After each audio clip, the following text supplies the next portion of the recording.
Suntem înaintea Domnului și după masa aceasta Danas popodne stojimo pred Bogom și am dorit să așezăm înaintea inimilor noastre cuvântul lui Dumnezeu care să ne aducă mai multă putere.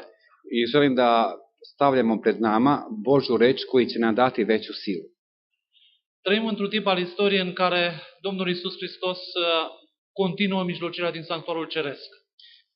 Živimo u vremenskom periodu kada će i Isus Hrist napustiti svetinju na svetinjama. Și în epistola către evrei, I u Jevreima, ja bih molio Ivanu da pročita. la capitolul 10 cu versetul 19 în continuare, 10, 19 pa nadalje. avem această solie deosebită din partea lui Dumnezeu. Imamo posebnu poruku od Boga za nas. Može da pročitaš?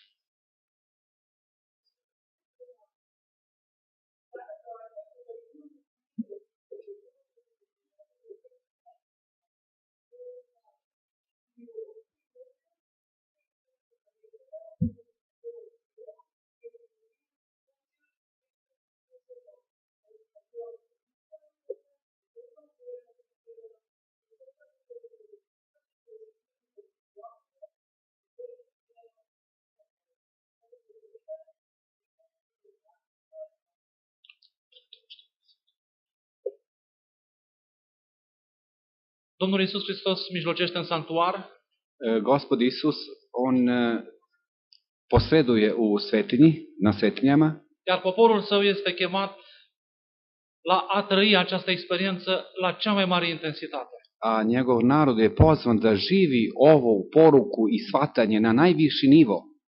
Aș vrea să privim câteva slide-uri și să vedem evoluția omenirii în ultimii 100 de ani, poate mai bine puțin. Hajmo sad da se vratimo gledamo na našu generaciju zadnjih 100 godina, jedan period. Generația dinainte de război, 1905-1925. Hajmo da gledamo na generaciju pred rata od 1905. do 1925. Era momentul când automobilul devenise ceva deosebit. To je vreme kada je automobil već postao neki Era o prestiž. descoperire a timpului. Tada je bio otkriven u ono vreme. Mai apăruse și radioul. Tada je nastao i radio. Ca mijloc de comunicare era scrisoarea. Kao sredstvo komunikacije je bila pismo. Știm că făcea câteva zile până la destinatar și apoi încă câteva zile până la Znamo da je to trajalo par dana do onog gde smo poslali i kad se vratili isto par dana, znači putovao je pismo. Ca muzică, lumea cunoștea două tipuri de muzică atunci. Tada, u ono vreme ljudi su prepoznali samo dva tipa muzike. Muzica blues și gospel. Oni su prepoznali blue i gospel. Iar ca valori religioase, ili kao hrišćanske vrednosti, omenirea avea ca valorile religioase și aceste valori erau valori absolute. I te hrišćanske vrednosti su bile apsolutne. Generația războiului. Idemo dalje na drugu generaciju, znači generacija rata od 1925-1945. Od 1925. do 1945. godine. Asistăm la banda magnetică, se descoperă banda magnetică. Tada nam je otkriven nešto novo, magnetofon. Avem de-a face pentru prima dată cu avionul. Tada smo gledali su gledali na našim neba avione. Ca mijloc de comunicare rămâne tot scrisoarea. Ali sredstvo komunikacije još uvek je ostala pismo. Muzica, în schimb, se schimbă. Ali mi vidimo da ovde i muzika se promenila. Apare fenomenul jazz. Javlja se jazz i swing. Valorile rămân tot valorile religioase. Vrednosti hrišćana isto ostanu iste. Și ele sunt valori absolute. I one su vrednosti, apsolutne vrednosti. Mergem puțin mai departe. Idemo na treću generaciju. Și avem o altă generație, generația numită Baby Boomer. Imamo treću generaciju koja se zove Baby Boomer. Avem de-a face acum cu televiziunea. Sada već pred nama stoji televizor. Lumea evoluează. Svet ide napred. apar pentru prima dată casetele, casetofoanele. I tada se pojavljaju po prvi put i kasetofoni. Ca mijloc de comunicare nu mai avem doar scrisoarea. Kao sredstvo komunikacije nije ostala samo pismo, Apare și telefonul. tu je i telefon. Observați că muzica se schimbă și este mai incisivă, Mi vidimo da dar nu în ovdje bine. muzika isto imamo promjenu, ali neka dobrome. Și acum avem de-a face la nivelul lumii cu muzica pop rock. I ovdje imamo već, u pitanju je pop rock, ali na svjetskom nivou. Acum se întâmplă ceva foarte interesant. Ali ovdje se nešto posebno događa.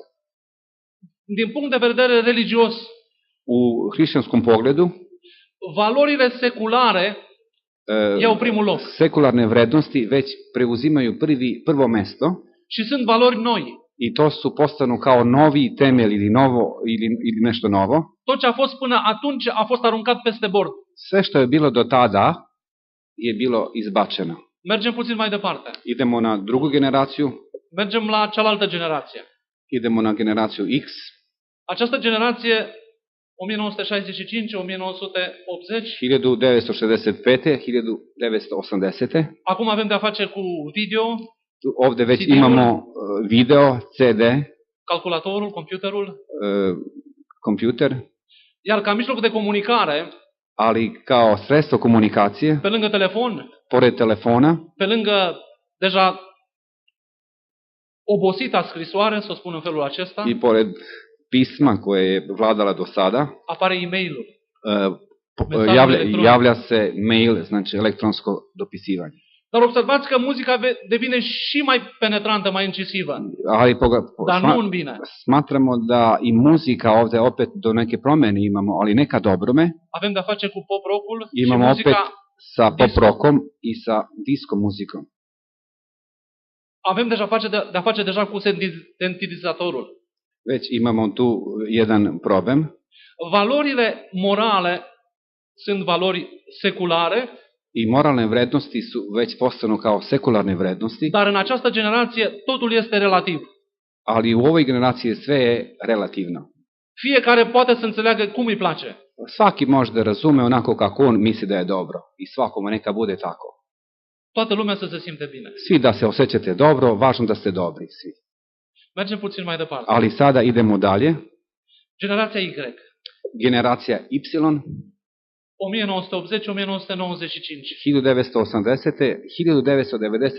1980-1995. godine. Știința merge înainte în pași mari. Znanje već u kratkim godinama ide napred. DVD-ul, internetul, DVD, internet, calculatorul acela mare cu tuburile mari, imense, este înlocuit de laptop. i onaj veliki kompjutor, kada ste vidjeli nekada prve kompjutere ogromne, sada su postali tako tanki kao što imamo i sada ispred svakoga od nas, laptop. Ca mijloc de comunicare, telefonul care trebuia să fie fix, acum devine telefon mobil. I sada sredstva komunikacije koje treba da bude fiksni telefon postane mobilan, da ga nosimo svuda sa sobom.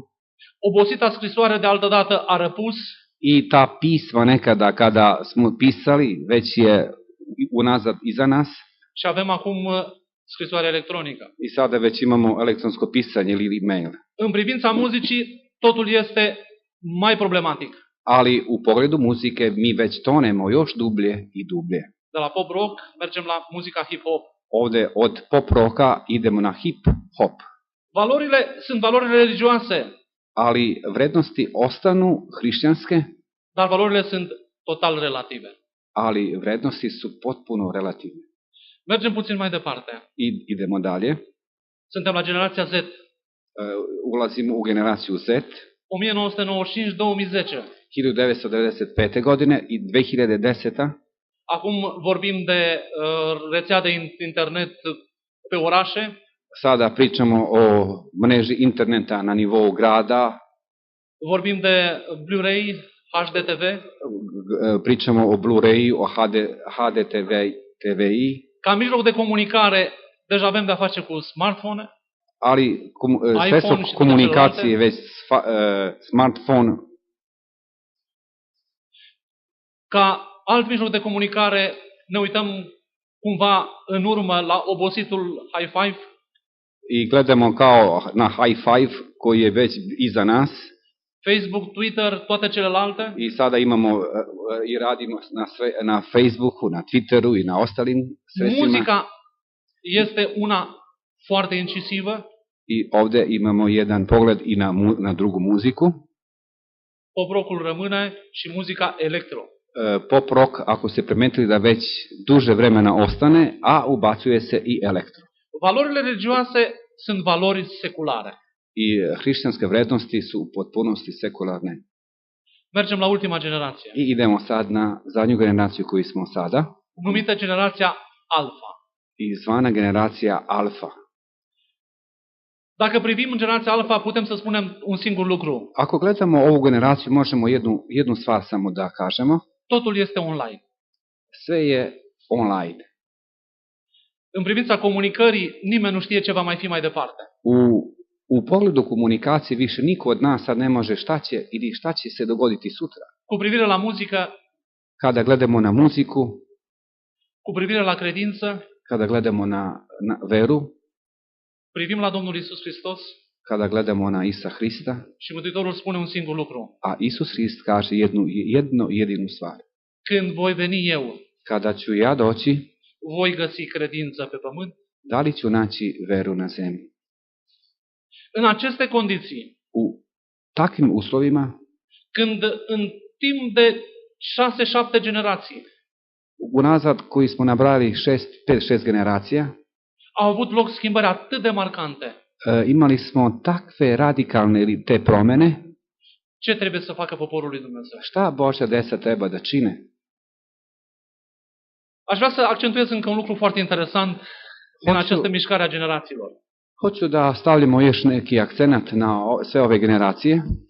Dacă priviți primele 3 generații, Ako gledate prve 3 generacije, generația dinainte de război, generația războiului și generația baby boomer, ako gledate generacije pred rat, generacije zoveme rata i generacije baby boomer, posle rata, aveau ca modele de rol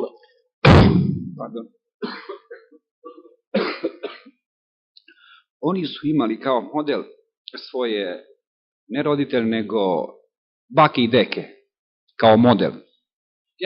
priveau ca model pe bunicii lor. Znači, deca su gledali ne svoje roditelje kao model, nego su gledali kao model dedu i baku.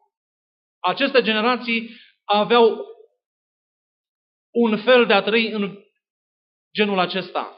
I ova generacija je tako imala pogled na život. Ce spune tata este foarte important. Šta tata kaže, veoma važno. Ce spune mama de asemenea. I mama šta kaže je veoma važno. Dar totdeauna bunicul are ultimul cuvânt. Ali uvek deda je imao posljednju reč.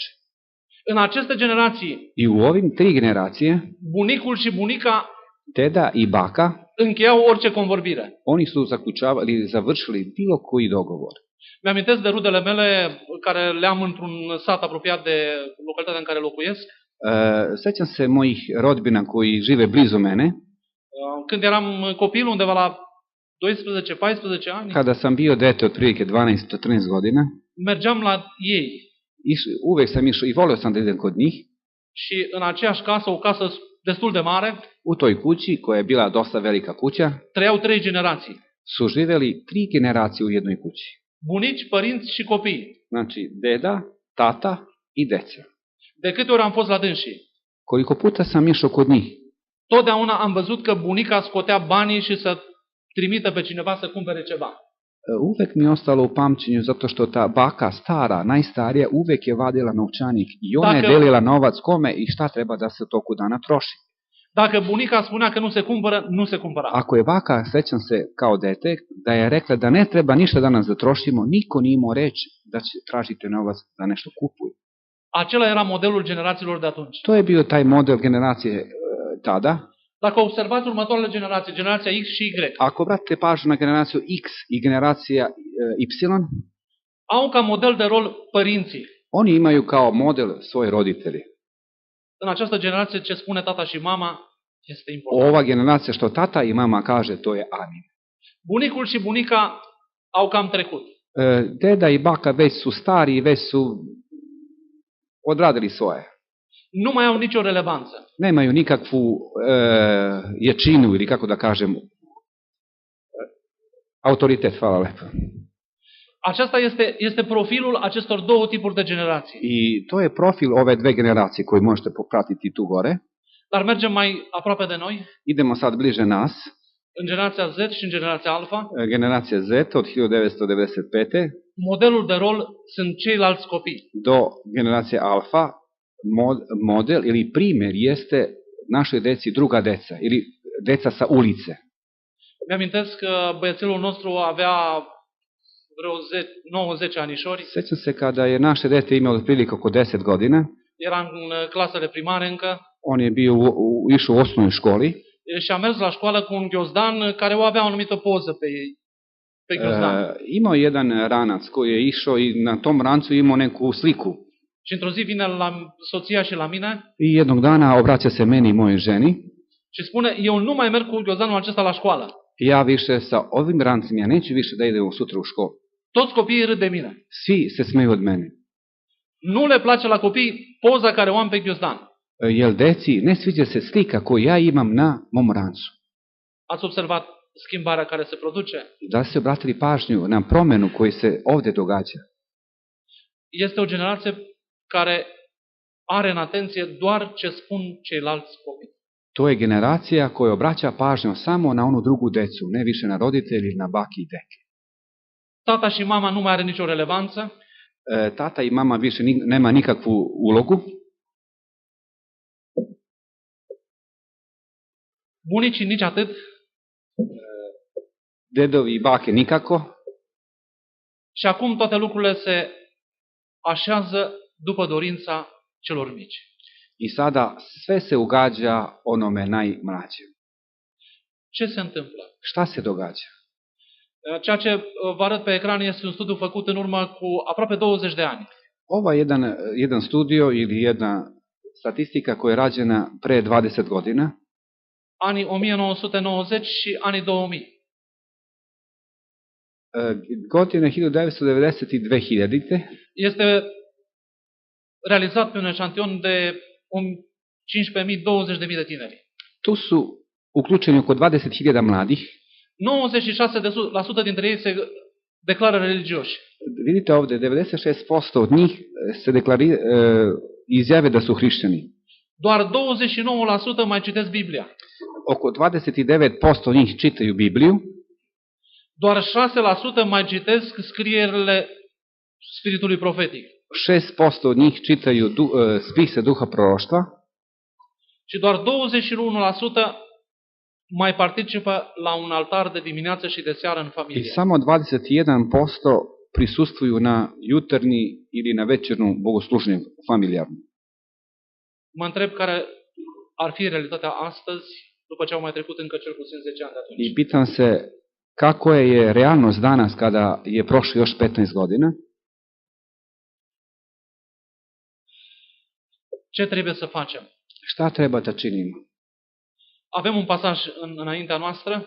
I sad stoji pred nama jedan citat. Inspirația profetică spune în felul următor. I duh proroštva nam kaže sledeće. O redeșteptare adevărată evlavie între noi este nevoia noastră cea mai urgentă, scrie serva Domnului.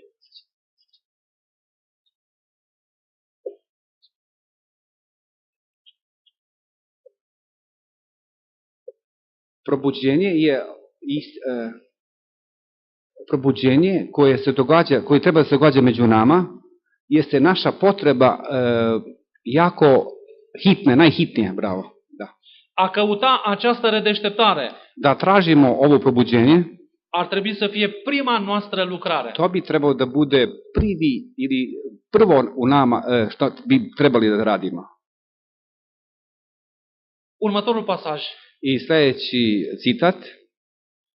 Lucrarea noastră este ca prin mărturisire. Naš posao jeste da kroz svedočanstvo, umilință, poniznost, pocăință și rugăciune serioasă, pokajanje i ozbiljne molitve, să îndeplinim condițiile prin care Dumnezeu a făgăduit să acorde binecuvântarea sa. Da ispunimo obećanje koje je Bog obećao da će nam dati kao njegov blagoslov.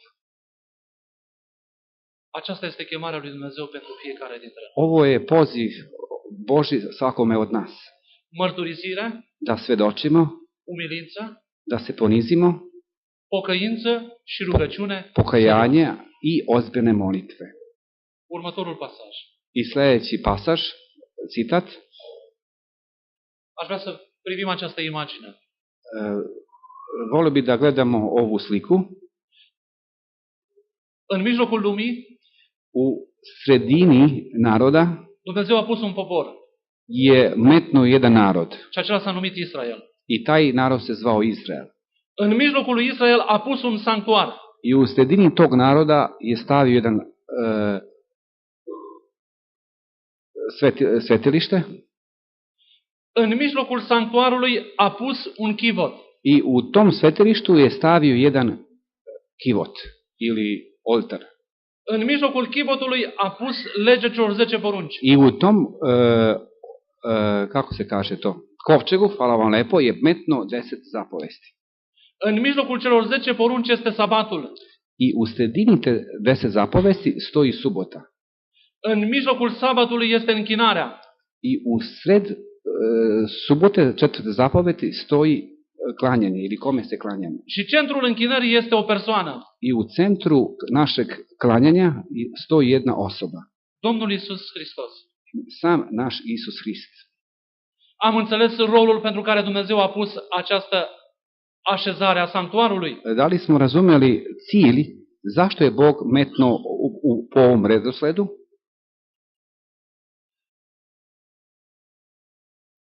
Vreau să așez un lucru foarte interesant. Hoću nešto da vam kažem veoma važno.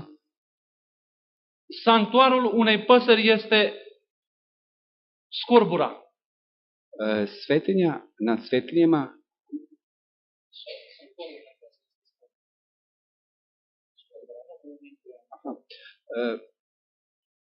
gnezdo jedne ptice jeste, sveto mesto jedne ptice jeste kuća njena. Gnezdo ili kuća. Refugiul poporului Dumnezeu este în sanctuar. Peganja naši ili oni koji vole Boga jeste u svetinji. Curtea sanctuarului din Vechiul Testament U Starom Zavetu dvorište svetinje era înconjurată cu un zid alb de aproape 3 metri. bio je ograđen sa jednim platnom belo, koje je bilo u beloj boji, visine oko 3 metra okolo. Nimic în raport cu mântuirea nu avea loc în afara sanctuarului. Ništa u vezi plana spasenja nije bilo van tih zidina. În afara sanctuarului noi nu putem să fim în siguranță. Van tog sastanka ili kovčega u sastanka ne možemo tražiti izbavljenje. Copiii noștri nu pot să fie în siguranță. Naša deca ne mogu biti sigurna. Viețile noastre nu sunt în siguranță. Čak i naše živote nisu sigurni. Nimic din ce avem nu este în siguranță. Sve šta mi imamo nije u sigurnosti. Apostolul vine și spune, Apostol kaže i nam kaže fiindcă prin sângele Domnului Iisus avem o intrare slobodă în locul preasfânt. da kroz krvi Isusa Hrista imamo ulazak u svetinje na svetinjima slobodno. Pe calea cea nouă și vie. Na putu istiniti i pravi. Poporul lui Dumnezeu este chemat să se identifice cu sanctuarul. Božja deca su pozvana da se identifikuje kao i svetinja na svetinjama. În momentul în care un păcătos pășea în curtea sanctuarului și aducea mielul de jertfă, Kada je jedan grešnik ušao u dvorište ili u svetinju da donese kao žrtvu, el trebuia să-și mărturisească păcatul în curte on je trebao u dvorištu da ispoveda svoj greh și mielul trebuia înjunghiat. i jagnje on je trebao da zakolje. Sanctuarul ne transmite fiecare dintre noi un lucru important. I ta dela nama upućuju ili ukazuju jedan veoma važnu stvar. Altarul de jertfă din curte I oltar, žrtva koja se događa u dvorištu, ne pune față în față cu o realitate importantă în viața noastră. nas postavlja sada na jednu veliku realnost u našem životu. În Epistola către Romani, capitolul 12, cu versetul 2, Rimljanima 12:2, aș vrea să citim acest verset. ja bi voleo ako može da se pročita.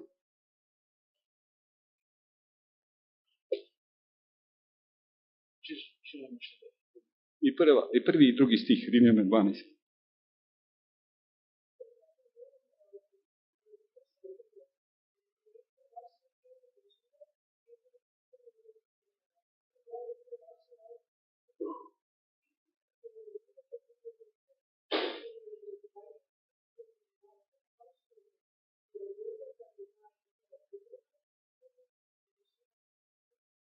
Mulțumesc.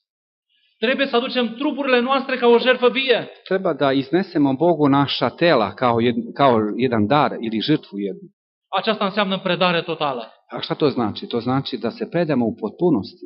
Apoi, în curtea sanctuarului, întâlnim Lichianul. I u tom dvorištu sretnemo i jedan lavor. Și aici Dumnezeu ne invită să ne dedicăm total, să ne consacrăm total. I to nas poziva da se predamo u potpunosti. Prin perdeaua care este ușa intrării în Sfânta, I kroz taj prolaz ili taj zid koji ide ka svetinji na svetinjama, Domnul ne invită să intrăm și El ne spune un singur lucru: eu sunt ușa. I Gospod nas poziva da ulazimo i sam Isus kaže da sam ja vrata. Cine nu intră prin mine, Domnul spune, este un hoț și un tâlhar. Onaj koji ne ulazi kroz mene, onaj jedan je lopov i begunac. Ușa avea 5 stâlpi. I ta vrata je imala 5 stubova. Și în cuvântul lui Dumnezeu găsim că Domnul Iisus Hristos I u Božju reč naćemo da je Isus Hrist, este minunat. on je taj divni. Și în momentul în care ne-am întâlnit în mod personal cu Domnul Iisus Hristos, Domnul Iisus devine minunat pentru fiecare dintre I noi. kada smo sreli sa Hrista, on postane najdivnija osoba za nas. Domnul Iisus Hristos este sfetnic. Gospod naš i nas svećnjak. Și atunci când toți ceilalți nu mai pot să ne dea niciun sfat, I svi ostali koji ne mogu da nam pomognu, când nimeni nu ne mai poate oferi nicio soluție la problemele noastre, i kada niko više ne može da nam da neko rešenje naših problema, siguranța noastră este în Domnul Iisus Hristos. naša sigurnost je jedino samo u Isusu Hristu. El este ușa. On je ta vrata. Domnul Iisus Hristos este Dumnezeu tare. Gospod Isus Hrist este Bog silni Și în multe ocazii în experiența noastră trebuie să trăim această binecuvântare. i treba da doživimo ovu silu koju nam nudi Isus. Și să vedem că doar Domnul Iisus este Dumnezeu tare. I da vidimo i da osetimo da samo je on onaj Bog silni. Domnul Iisus Hristos este Domnul veșniciilor. I naš Gospod je Gospod večnosti. Și în anumite situații când conducem la mormânt pe cei dragi, I nekada kada se rastanemo sa našim milima i dragima, să ne amintim că El este învierea și viața, El este Domnul veșniciei. da se setimo da je on vaskrsenje i život. Domnul Iisus Hristos Gospod Isus Hrist este ceva foarte important. jeste nešto je veoma važan. Domn al păcii. On je Gospod mira. Și în aceste vremuri pe care le trăim, când nu mai există pace, I u ovom vremenu u kojoj živimo i gde mira više ne možemo da nađemo, când peste tot sunt condiții de conflict, i svuda gde su konflikti i problemi, Domnul Iisus Hristos este pacea noastră. Gospod Isus Hrist nudi ili on treba da bude naš mir. Și Mântuitorul spune un singur lucru: I on nam ukazuje jednu stvar. vă las pacea mea, Ja ću vam ostaviti mir svoj vă dau pacea mea. i daću mir svoj. Nu vă dau cum o dă lumea. Ne dajem onako kako svet nudi. Intrând în Sfânta din sanctuarul din ceruri, Ulazeći u svetinji, u nebeskoj svetinji, înțelegem că acolo erau 3 obiecte. i sećamo se da tamo su bile 3 stvari. Masa cu cele 12 pâini. Sto sa 12 hlebova. Și Domnul Iisus Hristos spune: eu sunt pâinea vieții. A sam Isus Hrist nam ukazuje ili reče da sam ja hleb životni. Și Mântuitorul spune: cine nu mănâncă trupul meu și nu bea sângele meu, Ioan capitolul 6, Isus u Jovanu 6 kaže, ako neko ne pije krv moj i ne jede telo moje, n-are parte cu mine. on neće imati udela sa mnom. Domnul Iisus Hristos este mijlocitorul.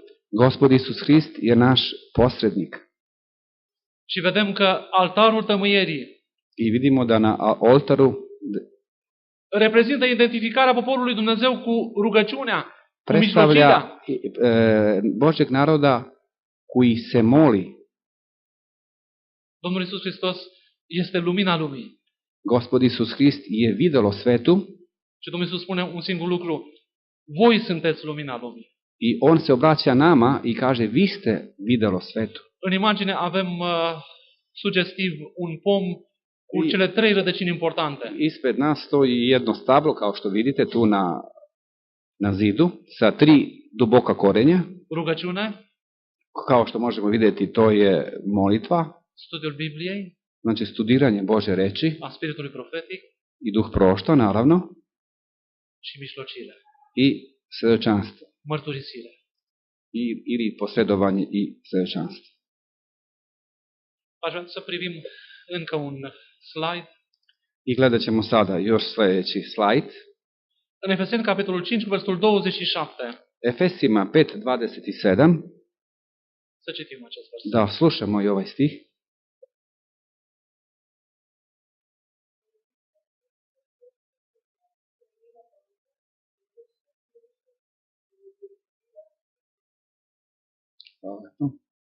Care este dorința Domnului Isus?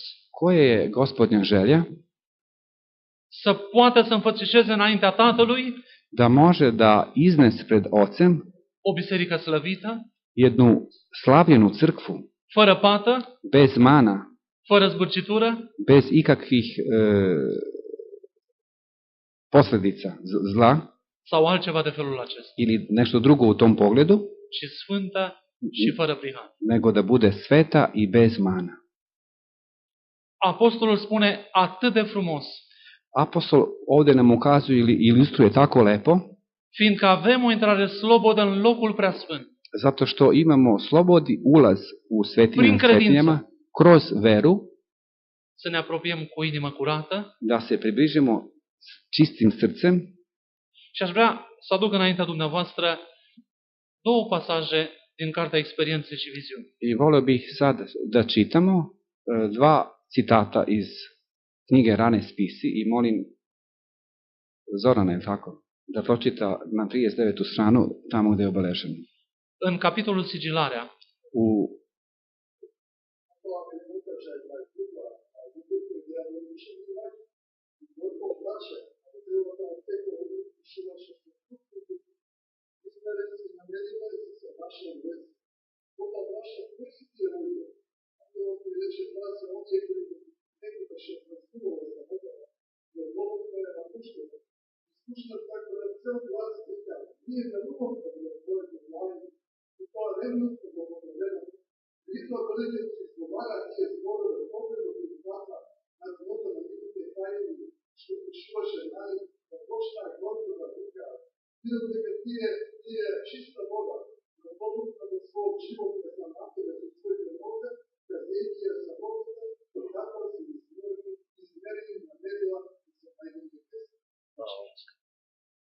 în această viziune, Sărba Domnului vorbește de două grupuri. u ovoj viziji Božja sluškinja govori o dve grupe.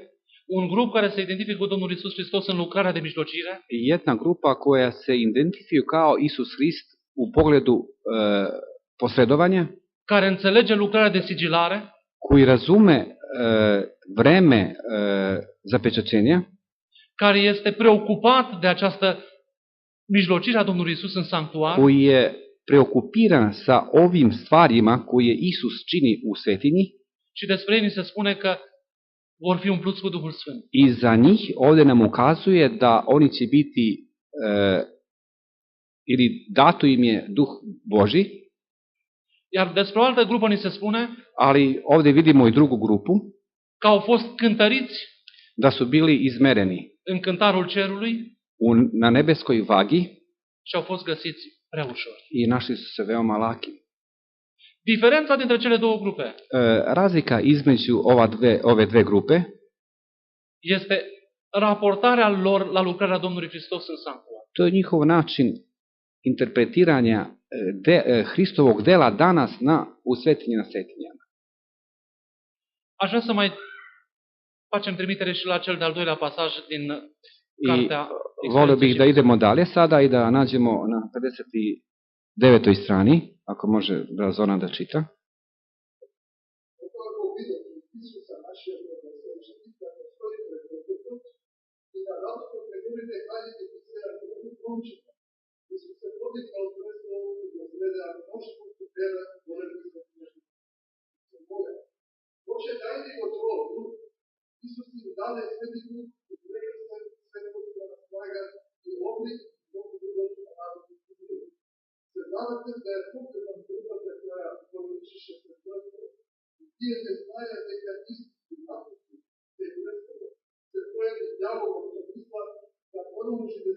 ono što učiniše Bog. I bilo bude tako se mola pred Bogom, da se mola Oče, daj mi sila na Svetu Duhu. Toga što tome da je tako što ne znam pokajanje, na koje je bila svetlost i Bogu sila, na meni ljubav i radost i mir. Tokom se da se odbiva, da bi prevari Božite deka i da bi obrati postavljati. Din nou aici avem așezate două grupuri. Ovde imamo isto pred nama dve grupe. Un grup Jedna care, grupa, prin credință, kroz veru, îl însoțește pe Domnul Isus în sanctuar prati Hrista u svetinji, na svetinjama, și ei se identifică cu lucrarea Domnului Isus în așa măsură încât ei au credința lui Avram de a mijloci. i oni se tako identifikuju kao svog gospoda i imaju Avramovu veru koju smo jutro slušali. Ei înțeleg lucrarea lui Moise când Moise a spus, Doamne, dacă nu îi ierți pe ei, mai bine șterge-mă pe mine. Oni razumu kada se Mojsije molio posljedničkoj molitvi, ako njih Gospod ne praštaš, odbriši i mene iz knjige tvoje. Ei înțeleg lucrarea lui Daniel când Daniel se ruga în capitolul 9. Oni razumu molitvu posredo i Danila u 9. knjizi, 9. glavi, Noi am păcătuit. jer mi smo sagrešili. Ei înțeleg lucrarea Domnului Hristos. Oni razume Hristov posao. Acest grup este acela care primește binecuvântarea ploii târzii. I ova grupa razumu i dobijeju blagoslov ili pozni dašti. Dar aici avem de-a face și cu cel de-al doilea grup, Ali ovdje imamo posla i sa drugom grupom, care se rugau, Tată, dă-ne Duhul Tău. koji su Isus se moli, Oče, daj nam duha tvog. Și inspirația profetică spune, I duh prošta nam kaže, nu știau că Domnul Isus îi părăsise. i oni nisu znali, znači to je reč, to znate za našu crkvu, a oni nisu znali da Isus Hrist ih je napustio. Pe vremea lui Noe, Za vreme Noeva, toți cei care au neglijat, svi oni koji su odbacivali, au desconsiderat koji su zanemarili solia chemării la pocăință, poziv za pokajanje, au pierit în apele potopului. oni su nastradali i bili potopljeni. Pe vremea profeților Vechiului Testament, Za vreme starozavetnog proroka, Dumnezeu a căutat mereu și mereu să-l îndrepte spre Israel, să privească doar la Domnul Hristos. Bog je uvek izabrao ljude da im ukazuje narodu put koji treba da ugleda na Isusa Hrista. Iar atunci când ei au desconsiderat soliile profeților, Ali oni kada su odbacili Božje puteve, au avut de-a face cu Salmanasar imali su posla sa onima koji su ih ganjali. și apoi cu Sargon al doilea, Ili sa Sargonom drugim.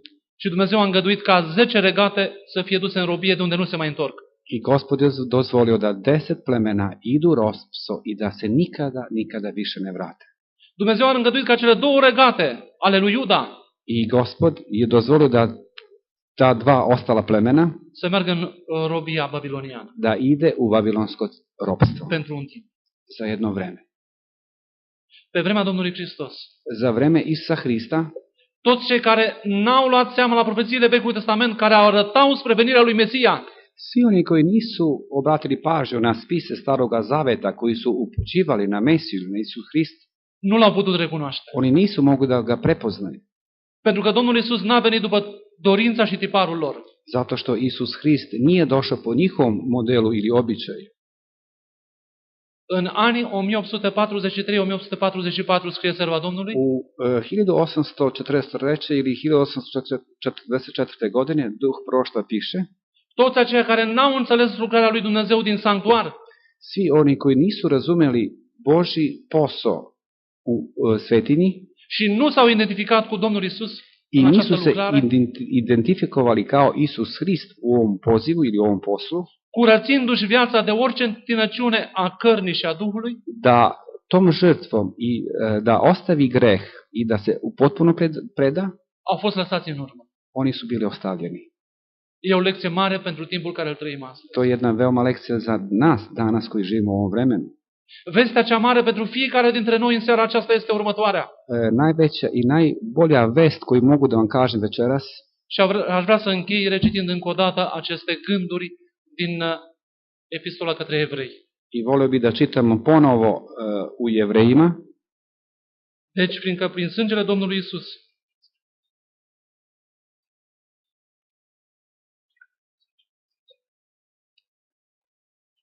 ono što smo čitali, znači Jevrejima 10, 29, 19 do 22 stih. I drugi.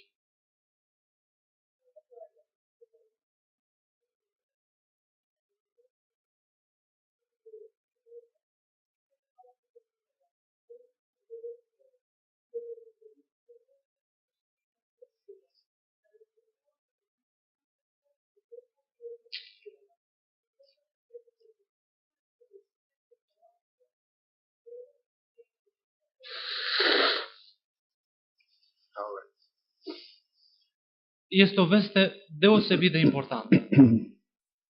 Ako ste slušali, to je jedna posebna vest.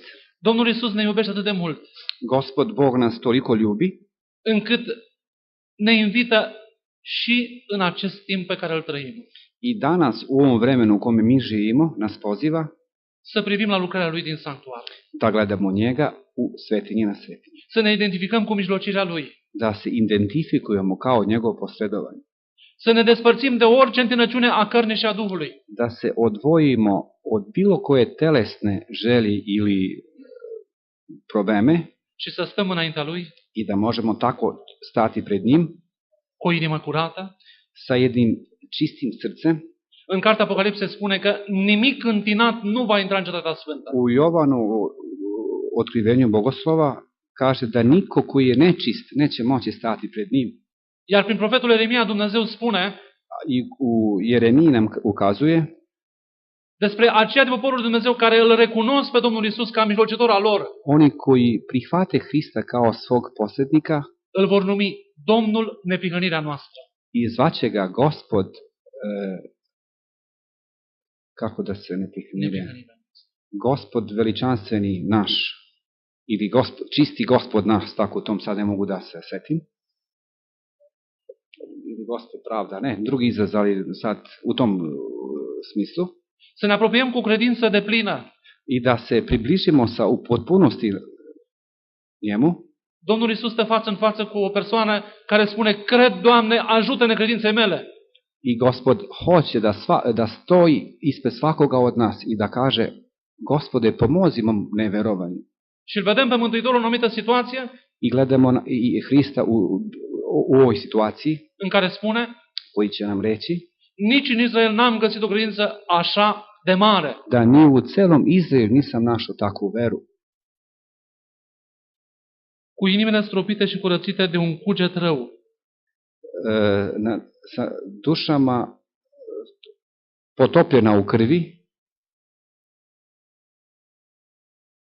în Proverbe, capitolul 4, se U spune: pričama 4. glava nam kaže păzește-ți inima mai mult decât orice, i piše: čuvaj srce više od svega, căci din ea ies izvoarele vieții. jer iz nje izlazi život večni.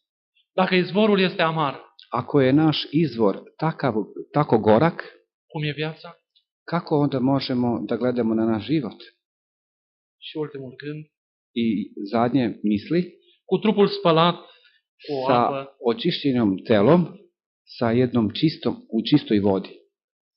vă doresc și îmi doresc Ja vama želim i sam sebi želim ca în acest timp deosebit al istoriei, da u ovom posebnom vremenu istorijskom, fiecare dintre noi da svaki od nas, să ne putem identifica cu mijlocirea Domnului Isus din sanctuar. da možemo da se identifikujemo sa Hristovom službom u svetinji na svetinjama. Despre Enoch se spune în spiritul profetic că el trăia pe pământ ca și când era acolo. Za Enoha se kaže da je on tako živeo na ovoj zemlji kao da je na nebu. Să trăim în fiecare zi I naš poziv je da živimo Domnul svaki Isus. dan sa Isusom Hristom. Aș vrea să închei cu o experiență care am mai spus-o. I na kraju volio bi da završim sa jednim iskustvom koji sam možda govorio i u zdanju, Dar este importantă. ali je veoma važno da slušamo i mi. Un creștin a avut un vis Jedan hrišćan imao jedan san și se făcea în visul lui i u tom snu mu je bilo otkriveno că Domnul Iisus a venit și a spus: da se Isus Hrist njemu obratio: vreau să vin și să locuiesc la tine. hoću da dođem kod tebe i da stanujem kod tebe. Era așa de fericit. Taj naš hrišćanin je bio tako srećan Și a spus: Doamne, i rekao: Gospode, îți dau camera din față. daću ti najbolju i najlepšu moju sobu. E cel mai bun lucru care l-am. To je najlepša soba koju ja najviše volim. Și în visul lui, I u njegovom snu, în fiecare dimineață, svakog jutra, îi ducea mâncare și apă. Isus je došao i on svakoga jutra mu nosio hranu, radosnu i vodu. Dar a venit o zi Ali je došao jedan dan în care la ușa lui se aude o bătaie. i došlo jedno veče kada se na ulazna vrata njegova čuo se kao jedan kucanj Când deschide ușa, i kada otvara taj naš hrišćanin vrata, un demon vidi jednog demona. vrea să intre. On hoće da uđe. S-a luptat o oră ca să poată să închidă ușa. I on se toliko hrabro borio, skoro sat vremena da zatvori vrata i da ne ulazi. Și într-un final a închis-o. I na kraju uspio da zatvori vrata da ne ulazi kod njega. Privea la Domnul Iisus Gleda, a Isus ne zna, gleda Isusa Hrista și se gândea: i misli u svojoj glavi: Domnul este în camera din față și eu am avut probleme astăzi, m-am luptat cu un demon. dao sam Isusa onu prednju sobu moju i u mojoj kući i ja se sam borio sa ovim demonom. Dar ziua aceasta a trecut. Ali ovaj dan je prošao. A urmat o altă zi. I došao drugi dan Din nou o bătaie. i uveče u isto vreme čuo se ponovo kucanje na vratima. Și când deschide ușa, I kada otvara vrata, doi demoni. vidi sada dva demona. Și în visul lui i-a trebuit 2 ore ca să poată să se luptă și să poată să închidă ușa cu ultimele sforțări. I toliko mu se namučio, skoro 2 sata, da se bori sam da zatvara pred ova dva demona vrata. Aproape epuizat după această luptă, Toliko se umorio da posle ove borbe se așează cu spatele la ușă i stane leđima na vratima kad je već bila zatvorena și se gândea în sinea lui: i misli u svojoj glavi: este normal? da li je normalno? L-am invitat pe Domnul Iisus să vină în casa mea și i-am dat tot ce am mai bun. Pozvao sam Isusa dođe u moj dom i dao sam mu najlepšu sobu. Da li je to normalno da se događa tako nešto? Și Domnul mă lasă să mă lupt singur. A Gospod me ostavlja sam da se bori.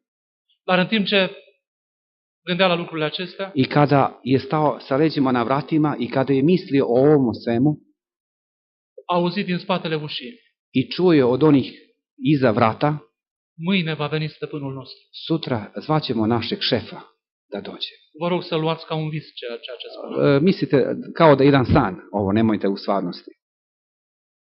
Și omul nostru se duce la Domnul Iisus. I ovaj više, toliko mu je zakucalo srce i da nije mogao da izdrži, nego išao kod Isusa. Spune: Doamne, e normal? I ide kod Isusa u njegovoj sobi: Gospode, da li je normalno? Ieri m-am luptat cu un demon, Juče sam se borio, nisam ti ni rekao, sa jednim demonom. azi m-am luptat cu 2 Večeras sam se borio sam sa 2 demona. și mâine vine stăpânul lor. I ja sam ih čuo kako su govorili da će sutra dovesti svog šefa. Și Domnul îi spune: A Isus gleda ga i obraća mu se ovako: dragul meu, ți se întâmplă lucrul acesta pentru că tu mi-ai dat doar camera din față. ovo će se dogoditi sigurno, zato što si mi dao samo prednju sobu. Doamne, dacă așa stau lucrurile, O Gospode, ako tako stvari stoje, vreau să-ți dau totul. hoću da ti dam sve. Bine? Dobro. Domnul Iisus spune: haideți să mergem în sufragerie. Gospod Isus kaže: hajde da se šetaš sa mnom do trpezarije. Și Mântuitorul ia telecomanda I Isus Hrist uzima njegov daljinski upravljač și spune: pe canalul acesta de televiziune nu te mai uiți. i kaže: na ovom kanalu televizije više nećeš da gledaš. Bine, Doamne. I on kaže: Gospode, u redu. Haideți să deschidem și internetul. Hajde da otvorimo internet. Pe site-urile acestea nu te mai uiți. Na ovim sajtovima više ne smeš da gledaš. Și el spune: bine, Doamne. A naš hrišćanin kaže: Gospode, u redu. Și apoi Domnul Iisus spune: haideți să mergem și în bucătărie. I Gospod ga šeta dalje u kuhinju. Cafeaua nu mai folosește. Kafu nemoj više da piješ. Cu un oftat mai lung zice, bine, Doamne. I naš hrišćanin malo dublje čuto i rekao, dobro gospode, Haideți să mergem și în pivniță. hajde da idemo i u podrumu, Zice, acolo ai ceva tăriu. tamo imaš nešto što nije dobro, Acela nu-l mai folosești. nemoj da koristiš to više. Și acum Domnul Iisus spune, I sada Isus Hrist se obraća njemu, acum mi-ai dat totul. sada si mi sve predao. Și el spune, Doamne, A naš hrišćan kaže, gospode, acum dacă ți-am dat totul, ako sam sve tebi dao, mâine când se va auzi bătaia, ali sutra uveče kad se bude čuo kucanje, te rog, deschide tu. ja molim te, idi ti, neću ja više da im otvori. Și a venit și ziua următoare. I došao i sutrašnji dan, i to veče, Și la momentul când s-a auzit bătaia, i tada kada se čulo zvuk în visul lui, u njegovom snu, Domnul Iisus a deschis ușa. Isus Hrist je otvorio vrata.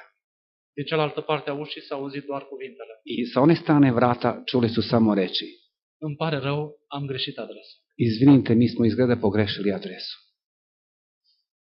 E un vis, To je samo jedan san, dar are o însemnătate profundă pentru timpul pe care îl ali trăim to je tako dubok za naš život. Domnul Iisus Hristos ne invită să predăm total în mâna Lui tot ce avem. Gospod nas poziva da potpuno predajemo sve što ima u našoj kući. La aceasta ne invită prin Duhul Sfânt. To nas poziva u Duhu Svetome. Vă doresc și îmi doresc Ja vama želim i sam sebi želim ca această binecuvântare da ovaj blagoslov koji je nama dat, să fie partea fiecăruia dintre noi da možemo ga ukusiti svakoga od nas, în acest ultim timp de har în istoria acestui pământ. da u ovom zadnjem vremenu posletka možemo doživjeti i mi.